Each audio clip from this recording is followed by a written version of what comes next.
Good morning dear students. ये आपका chapter 15 पढ़ा रहे थे मौलिक अधिकार और कर्तव्य, जिसमें हम आपको अवसर की समानता तक पढ़ा दिए थे और इसी में आपको कुछ सीमाएं थी जो ABC तक पढ़ा दिए थे। इसमें 4 नंबर है आपका छुआछूत का अंत।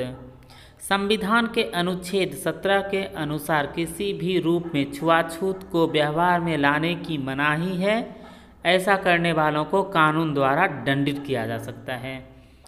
कि आप किसी भी रूप में छुआछूत का व्यवहार नहीं कर सकते हैं, आप किसी के साथ भी ऐसा नहीं कर सकते हैं। अगर आप ऐसा करते हैं तो आपको अनुच्छेद 17 के अनुसार कानूनी रूप से दंडित किया जाएगा, आपको दंड दिया जाएगा। 5वां है इसमें उपाधियों की समाप्ति। जैसे किसी को कुछ चीज़ की उपाधि दी जाती थी तो उस चीज़ की समाप्ति की गई। तो ये सब किस में पढ़ रहे हैं हम लोग? समानता का अधिकार में। संविधान के अनुच्छेद 18 के अनुसार सैनिक और शिक्षा उपाधियों को छोड़कर राज्य को अन्य कई उपाधियां प्रदान करने का कोई अधिकार नहीं है। ये उपाधियां सामाजिक समानता के सिद्धांत के विरुद्ध मानी जाती है। मतलब संविधान अनुच्छेद 18 के अनुसार, संविधान के अनुच्छेद 18 के अनुसार आप सैनिक और शिक्षा में ही उपाधि दे सकते हैं और उसके बाद आप किसी भी चीज़ में उपाधि नहीं दे सकते हैं। राज्य को कई उपाधियां प्रदान करने का कोई अधिकार नहीं है। ये सामाजिक समानता के सिद्धांत के विरुद्ध माना जाता है। पहला हम लोग पढ़े थे समानता का अधिकार। अब है स्वतंत्रता का अधिकार कि किन लोगों को कौन से चीज़ में स्वतंत्रता का अधिकार मिला है। संविधान के अनुच्छेद 19 से 22 तक में नागरिकों को कुछ स्वतंत्रताओं का अधिकार दिया गया है। ये स्वतंत्रताएं इस प्रकार है। पहला, भाषण एवं अभिव्यक्ति की स्वतंत्रता। जैसे कि आप लोग देखते हैं चुनाव होता है या कुछ भी होता है या कोई भी फंक्शन होता है तो हम लोग भाषण दे सकते हैं। इन चीज़ की स्वतंत्रता दी गई है। आप किसी भी राजनेता के बारे में या किसी भी चीज़ के समाज के बारे में आप बोल सकते हैं और इसकी भी कुछ सीमाएं दी गई हैं।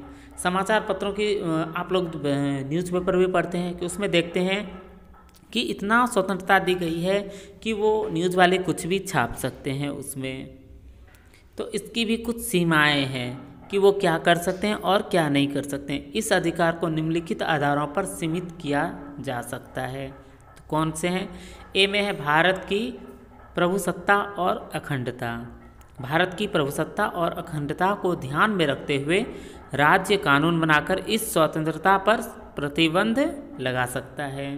भाषण देने की अभिव्यक्ति में भारत की प्रभुसत्ता और अखंडता के विषय पे कोई भी कुछ भाषण नहीं दे सकता है कि भारत को 2 भागों में बांटा जाएगा या इसकी प्रभुसत्ता ऐसी है। ये इस पर प्रतिबंध लगाया जा सकता है इस स्वतंत्रता पर। राज्य की सुरक्षा, अगर किसी के भाषण देने से उन राज्य की सुरक्षा पर असर पड़ रहा है तो इस अधिकार पर भी प्रतिबंध लगाया जा सकता है। सी है विदेशी राज्यों के साथ मैत्रीपूर्ण संबंध। अगर यदि किसी नागरिक के भाषण से विदेशी राज्यों के साथ संबंध बिगड़ने का भय हो तो इस पे भी प्रतिबंध लगाया जा सकता है। सार्वजनिक व्यवस्था, नागरिक को ऐसे विचार प्रकट करने का अधिकार नहीं दिया जा सकता जिससे सार्वजनिक व्यवस्था भंग होती है। न्यायालय का अपमान। अपने भाषण में कोई भी आदमी, कोई भी नागरिक न्यायालय का अपमान नहीं कर सकता है। कि जैसे कि न्यायालय में क्या होता है, किसी को सजा दी जाती है तो वो भाषण में नहीं बोल सकता है कि वहाँ के जज ने ऐसा किया, ये किया, तो राज्य प्रतिबंध लगा सकती है। अपराध को बढ़ावा देना, ये तो सही बात है कि अपने भाषण में कोई भी लोग अपराधों को बढ़ावा नहीं दे सकता है। नागरिकों को ऐसे विचार प्रकट करने का अधिकार नहीं है जिससे अपराध को बढ़ावा मिले। शांतिपूर्ण सभा करने की स्वतंत्रता। शांतिपूर्ण सभा करने की स्वतंत्रता तो सबको मिलती है। भारत के नागरिकों को विचार प्रकट करने तथा दूसरों के विचार सुनने के लिए सभा करने की स्वतंत्रता दी गई है, परंतु ऐसी सभाओं में हथियार ले जाना मना है। जैसे शांतिपूर्ण सभा करने की स्वतंत्रता, जैसे कोई भी घटना घटती है भारत में या किसी भी देश में तो आप लोग देखते हैं कि यहाँ पे लोग मोमबत्ती लेकर के खड़े हो जाते हैं, तो वो ये सब करने की स्वतंत्रता दी गई है।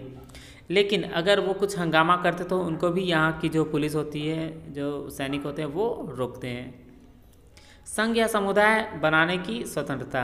4 नंबर है, भारत का संविधान अपने नागरिकों को आर्थिक, धार्मिक, राजनीतिक, सांस्कृतिक आदि विभिन्न संघ या समुदाय बनाने की स्वतंत्रता प्रदान करती है।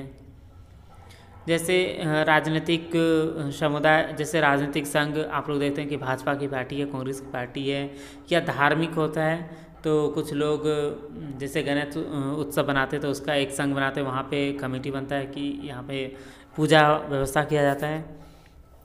या सांस्कृतिक, जैसे अगर स्कूल में ही फंक्शन होता है तो ये सब करने की स्वतंत्रता दी गई है।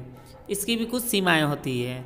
सरकारी कर्मचारियों पर इस संबंध में प्रतिबंध लगाए जा सकते हैं कि अगर कोई सरकारी कर्मचारी तो वो इस तरह की स्वतंत्रताएं नहीं कर सकता है, इस तरह की संघ या समुदाय नहीं बना सकता। सार्वजनिक व्यवस्था अथवा भारत की एकता एवं अखंडता को ध्यान रखते हुए राज्य इस स्वतंत्रता पर प्रतिबंध लगा सकता है।